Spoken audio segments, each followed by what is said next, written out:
Hi, welcome to an episode of Conversations That Heal. Today I have the honor of interviewing Liz, a trauma yoga teacher. There are so many ways to heal trauma, and everyone is trying to figure it out. What we are discovering is that there's no one way to do it. Without further ado, Liz, how are you? Hi, Stephanie. I'm great. I'm really excited for this conversation and I thank you for having me on this great podcast of yours. You're welcome. It is about healing people at every level in every way. You have a podcast called Yoga for Trauma, the inner fire of yoga. How did that come about? It came about with the last major traumatic event for me, which was my second fire. I survived one in 2004 that burnt me and it put me in hospital with second and third degree burns, 3 surgeries.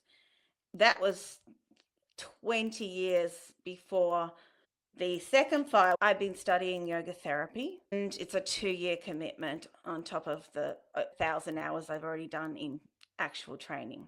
I was having a session with my mentor, Celia Roberts of the Biomedical Institute of Yoga and Meditation. She's a very experienced yoga therapist. I was doing some self inquiry about the fire. She was taking me through it and she said, "You started the fire." I said, "No, the massage chair next door started the fire." She said, "You burnt down with the fire." And I said, "No, I'm still here physically, but mentally, emotionally, deeper levels." She said, "Half of you burnt down with the fire." I said, "Yes." And she said, "That fire is a lesson for you. It's a theme in your life that's asking you to burn away what no longer serves you." In yoga, within the Patanjali's Yoga Sutras, the one of the more modern yoga texts, there's something called tapas, and it's a Mm. self discipline. It's this internal heat, this inner fire of motivation to get you out of your comfort zone in a good way, to get to do what you need to do to transform. That's where it came from. That is such a profound statement that part of you burnt down in the fire. One of the things I'm learning about trauma through experience is so much of us dies when a traumatic incident happens. Instead of us letting it go, we want to revive that part, not realizing it was not meant to be revived. It was meant for a transformation to happen, for you to have a fire and talk to someone and they tell you a part of you burned in the fire. And then you're able to take that and make it into something that allows you not only to help yourself, but to help others is absolutely amazing. Oh, thank you. You're very kind. You're welcome. Your work was born from your own healing journey. We talked about how healing and trauma come together. How did yoga come into your life? Yoga came into my life in my 20s. I'm now in my 40s. When I found yoga, I was working for the federal government. I'd struggled at school because I was diagnosed with PTSD when I was 11 years old. I went to an abusive international school with teachers telling me, "You're dumb." One of them happened to be a pedophile. And it had a profound effect on my life. The culminating of part was going on an overseas trip that was supposed to be for a month, staying with a billet family. My French wasn't good enough, being sent home after staying with my male teacher in a hotel room, which would never happen anymore. I came home and I was a completely different child. My parents knew straight away. Driving home from the Sydney airport, I was pretending to be asleep. I vividly remember them saying, "There's something wrong with her. We need to take her to a therapist. She's shut down. She's not talking. There's something really bad has happened to her." I worked for the federal government. I had my mental health issues. I was bullied at work because I was on an anti diabetic drug called metformin, which made me throw up at work, and they assumed I was bulimic, which ironically at the time I wasn't, but later on developed a bit of bulimia after I started putting on weight. People made assumptions. They treated me poorly and I was miserable. A friend told me, "You should come to this yoga class. It's hot Bikram yoga. You're going to burn all these calories. You're going to lose weight." Before the yoga started, I was a smoker and drinked quite a lot. That was my coping mechanism. I finally found something else as a coping mechanism. It was more mindful than going to the gym. It was different. Within 3 months, I quit smoking. It had such a profound effect on my life. I did my first teacher training in 2012 with John Olgaby, who owns the Byron Yoga Center. He was a heroin addict and turned his life around with yoga. The next year, I did my first yoga therapy course. I was introduced to a book called Yoga for Depression, which Amy Weintraub wrote. She came to Australia in 2016. I trained with her and learnt practices targeting mental health. I learnt about trauma-informed yoga. Before the second fire, I started my 2-year 650 hours plus training to become a yoga therapist, and I decided to start working online one-on-one and offering wellness packages online. When you talk about your male teacher, I definitely, since there is some sexual trauma there, the beautiful thing is your parents were able to recognize this is not the kid we sent away. That allows you not to go through that by yourself. It doesn't change your reaction to it. It doesn't change how you don't want to be attractive because you don't want people to be drawn to you. It does change the way you see your body, and it changes the way you interact with people because a part of you feels like maybe I did something to deserve this, not realizing that there's nothing a child can do to make a grown man who's not attracted to children be attracted to them. Absolutely. Yoga has been one of your biggest lifelines. Were you doing yoga when the first fire happened? No, the first fire happened in 2004, and I discovered yoga in 2011. I believe in a holistic approach. Yoga is something that allows you to go into the body. One of the best books I've ever read is The Body Keeps the Score. People don't understand that trauma can leave and then out of nowhere, it'll come back. When I can't sit on the floor and cross my legs, I know I'm dealing with trauma in my hips. I can sense it. One of the unique things about yoga for trauma healing or healing, period, is we always work on the mind, but we Mm, never work on the body. To have that combination is very powerful. You're in training because the yoga you do is for people with mental health. Talk about yes, in 2017, I became a certified life force yoga that. Mhm. teacher with Amy Wine. I ran some workshops like yoga for depression, anxiety, better sleep. I started to become more trauma informed. I started to incorporate some practices into my classes to help the general population. We talked about how your work was born from your own need to heal. You use a powerful analogy, and I'm gonna read this so I don't mess it up. Yoga being like penicillin, healing for some, toxic for others. Can you explain what you mean by that? One of my teachers, Joe Fee from Singapore, used to say that yoga poses are like penicillin. One may be medicine to you, but poison to your neighbor. I like to take it the next level. Yoga practices can be like penicillin. For instance, for someone with trauma, one of my clients went to a Kundalini class and they did a lot of breath of fire. And it's a fast paced breath that causes hyperventilation. It gets into your sympathetic nervous system, your get up and go. She was already sympathetic nervous system dominant, Mhm. already high anxiety. She got triggered and she passed out and she did not feel the same for quite a while. So there are contraindications with most yoga practices. We tend to think that healing is a one size fits all, and it's not. In therapy sessions, I find breath work and mindfulness to be very powerful to bring people back to their breath and the fact that you're in a safe environment. Just because yoga is amazing for some, it may not work for someone else. Some people are not open to yoga, but they need to get into the body somehow. It doesn't have to be yoga. There are other forms of somatics, but you need a bottom up approach, getting into the body, then to the brain, not just the top down talk therapy approach. Many people assume that soft lighting, downward facing dog are actually calming, but you feel like some of those things could trigger trauma. Why is that?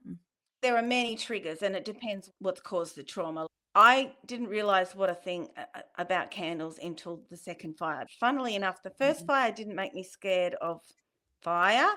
I still smoked. I lit up cigarettes. But after this fire, I was so triggered I couldn't even use the stove. It didn't occur to me that I'd avoided the stove until my therapist said to me in an EMDR session, "You realize you haven't been cooking?" 10 months it took me to use the stove with someone in the room, and then it took me longer to use it by myself. Candles came to me as one of the things, because if you've got that history of surviving a fire, it could definitely trigger. Some people could be so acutely traumatized. I'm not saying to yoga teachers not to use them, but I think if you're going to use them, advertise it, make it clear, because you don't want to also say, is anyone not okay with candles? Because that person who's not is either not going to feel comfortable saying anything, or they're going to say it and feel humiliation. The other thing that a trauma-informed yoga class would have is lighting. For Shavasana, they would leave some lights on, and they would make sure shadows can trigger too, because the traumatized person might think, oh, there's someone hiding in the shadows. People have such a desire to help, but it's Yes. about being informed on what could be triggering. Awareness of who you have in your class and the things they've gone through, or even a questionnaire that asks particular questions. Are you comfortable with this? Are you comfortable with that? Then this class is not particularly for you. It's not a division, but it's giving someone a choice. Because if I'm a sexual victim and you tell me to get in downward dog, I may not feel comfortable in that position. I may feel very vulnerable in a trauma informed environment. I think it's easier to ask that question: who's uncomfortable with the downward facing dog? Who's uncomfortable with this? In a trauma informed environment that is healing different traumas, it is more welcomed. Because I would rather you give me the option by asking me than to assume that this one method, that this one thing works for everybody. Choice is a big thing, because Right. as you would know, when Mhm. someone has suffered like a traumatic episode, choice was taken away from them. They had no choice. They were Yes. disempowered. They had no agency. So in a trauma informed class, there's a lot of choice. You don't Mhm. have to do downward facing dog. If you don't want to do downward facing dog, you can do this pose. You can Mhm. come out of the pose anytime you want. If you want, taking agency away from that person. In a trauma informed class, we would give choice. Choice is really important, creating that sacred container. If they say to you, where are the emergency exits? Or actually trying to tell them that, because that can be important for someone who survived an earthquake or whatever, not laughing at them, validating their experience and normalizing it. If they cry in class, not panicking and not feeling the need to go and rescue them, because crying can happen. It can be a release. I definitely agree with that. You realize that trauma lives deeply in your fascias and your nervous system. Walk us through that. My life force yoga training, I started to have some awareness. I had a glimpse of it in my first yoga teacher training when we did a lot of back bending and I cried. Luckily, John Ogilvie was very compassionate. He didn't single me out. He came over to me and was very subtle to make sure I was okay. I found this therapist in Melbourne and she took me through David Bocelli's trauma release exercises. I'd heard about them, but I didn't want to try them by myself, because that sort of thing creates shaking. Shaking can happen spontaneously, which I found after the fire, which I'd like to touch on. But these set of exercises, they exhaust the psoas muscle, that Mhm. trauma muscle, and then encourage it to shake, to release emotions. It's something to do one on one or in a group therapy class. It down regulates your central nervous system if done well. I had to exhaust my psoas and do the exercises to get the tremors to happen. My body started to realize that shaking was a good thing, and it started to get that natural mechanism back into it. This fire really triggered me. It made me feel like that 11-year-old child again. Most of us want to heal our bodies, but how do you begin to trust your body again when your body hasn't felt safe? That is a very hard thing to do, feeling disconnected and numb. Mhm. In a trauma sensitive class, it's somatic yoga. It's coming back to being present and moving mindfully and slowly with the breath, not as Right. fast paced as these other yoga classes, but That could be too much for some people. They might need to do something lying down or seated to do a body scan Mhm. and notice tensions in the body like we do in a trauma-informed yoga knit, or even progressive muscle relaxation. Feel that tension and release it and feel the difference. Body scans have been so powerful because where you feel it matters. When I've done EMDR or brain spotting, and you feel it at different points in your body, as you talk about it, you realize where the release has happened because the tension begins to ease in the space where you were holding the pain or the memory. I think there is a mind body connection that yoga allows you to tap into, and it allows you to come back to yourself. I think learning how to come back to yourself in an environment where you are safe, that could be through therapy, yoga, brain spotting, tai chi. It could be through moving and allowing your body to move and to see where you feel it. The mind body connection is more powerful than we give it credit for. You have done amazing work, not only for others, but for yourself. If there's someone listening that needs a place to start, be it yoga, be it therapy, but they need a place to start, where would you tell them to start? I'd like to give a few pieces of information. Yep. I've got a free Be Breath download for stimulating the rest digest system, and it's got different steps. The second thing is moving slowly and mindfully and seeing if you can start to tune in to where you're feeling it in your body, or when you get stressed, even where do I notice the tension? Is it in my chest, my diaphragm, my throat?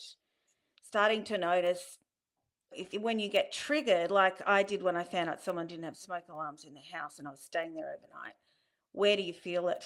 Notice where you feel it and what sort of sensation it is, and trying to do it with non-judgment and compassion and validating yourself. Everyone suffers, everyone reacts to trauma differently. I'd Right. like to validate that healing is not linear, and it can be like grief, up and down. When it comes to yoga, if you've got trauma, be careful which class you go to. You could bring a friend with you to a yoga class as a support person. Some people bring their therapists. You could call the studio up, or if you don't feel comfortable, get someone else to call the studio and ask them a few questions about what they do in the class, the lighting. Are you allowed to leave the class if you don't like it? Because you should have permission to leave. If there's a trauma class, look at the class descriptions on the yoga studio timetable. You don't have to go to a yoga class to practice yoga, and you don't have to roll a mat out. That's all modern yoga. And modern traditional yoga is equated to gymnastics because it's very much based on the aesthetics, posture, alignment, and that's a modern thing. Working with people one on one can be more effective and less likely to trigger. One of those reasons is the intake forms. When you go, they'll do an Mhm. intake form, a history form, and then personalizing the practice to what is going to suit that person after intake forms and some assessment in a compassionate way. Working with someone one on one can be more effective and more time efficient, and you can get practices that suit you and Mm. feedback because of those yoga practices being penicillin. If you go to my freebie page, you might find a few things there as well. I will make sure that I put the link to those things below so that people can have access to them, because there's so many things out here that could help. My biggest takeaway is there's not a one size fits all, even in an environment where someone would feel like they're being helped. It still may not be the environment for you because we don't know what is going to trigger us. And because we're afraid of getting triggered, that still doesn't mean do not do anything. It means you have to find something. When you get in a space where it begins to feel uncomfortable, speak up for yourself. Say, I need to leave because this is triggering me. Notice your emotions or tune in to the things that you're feeling so you have the ability to speak up for yourself, because no one is going to do it for you. A good way to ground yourself and to get out of that trigger. Sometimes yoga teachers and yoga therapists use this, is that 5 4 3 2 1 method, when you're feeling triggered. Get yourself back into the present moment. 5 things you see, 4 things you can feel or touch, 3 things you can hear, 2 things you can smell, 1 thing you can taste to get yourself back to the present. Right. Definitely a support person can be great to take to a yoga class. Someone to advocate for you. For someone that wants to reach out to you, where would you tell them to start? Feel free to contact me on my website. You'll see that lizalbaniswellness.com.au. I'm on Instagram with the same handle. My email address is info@lizalbaniswellness.com.au. And try that Be Breath download. There's some other freebies on there, and trauma-informed yoga nidra. If you're interested in trying that yogic relaxation, trauma-informed or iRest, Right. integrative restoration is the best one for those sort of trauma-informed relaxation meditations. Go to the homepage and on the menu, it'll have freebies. And if you're interested in working with me, book for a discovery call. And if there's not something that's working with you in my calendar, just send me an email and we'll see what we can work out. What is something you're grateful for? I'm grateful to be able to talk to people online and share our knowledge and wisdom. That's one of the many things. Obviously, yoga is there, my family are there. Right. I'm grateful to have had yoga to anchor me after this latest traumatic incident and not be my 11-year-old self who didn't know what to do. And that we've got all this research with mind body. And the mind body connection is powerful. This has been an amazing interview. I am interested to see what comes next for you. I start trauma yoga so I can ease myself through some things. I think it'll be a great add-on that I'm able to perform with my clients when we go to retreats to Bali and go on trips to other places. Thank you very much for the opportunity to interview you. I always close my podcast with prayer because I believe God is the reason we are here. He is the reason that thousands of miles away, you and I get an opportunity to talk and it feels like we're in the same room. I think that your story is amazing. You've overcome so much. And I am grateful to God that He has allowed you to use the things that you've gone through to make you better. And for you to have the desire to see other people healed through yoga, through conversation with your podcast. The fact that it's something that has been placed on your heart is something that I treasure and that I'm grateful for. Thank you. I'm grateful for being on this podcast and I understand prayer. Let us go to God in prayer. Heavenly and gracious Father, we thank you for the opportunity to tell you that we love you. We thank you for the opportunity to have this conversation. God, we ask right now that this conversation gets to the person who needs it when they need it the most. Trauma stores in our body. But right now, I ask for a supernatural release that people are ready to heal. They're ready to do the work. They're ready to try therapy. They're ready to try yoga, but they're ready to deal with the mind body connection that will bring them the type of peace that only you could give. We thank you for all the things that have been designed to help us go to another place and to heal, be different, and be better. But God, we know that even in the midst of that, we need you. We thank you for this opportunity. We thank you for this conversation. And more than anything, God, we thank you for being God and for being the head of our lives. These and other blessings we ask in your darling son, Jesus' name. Amen.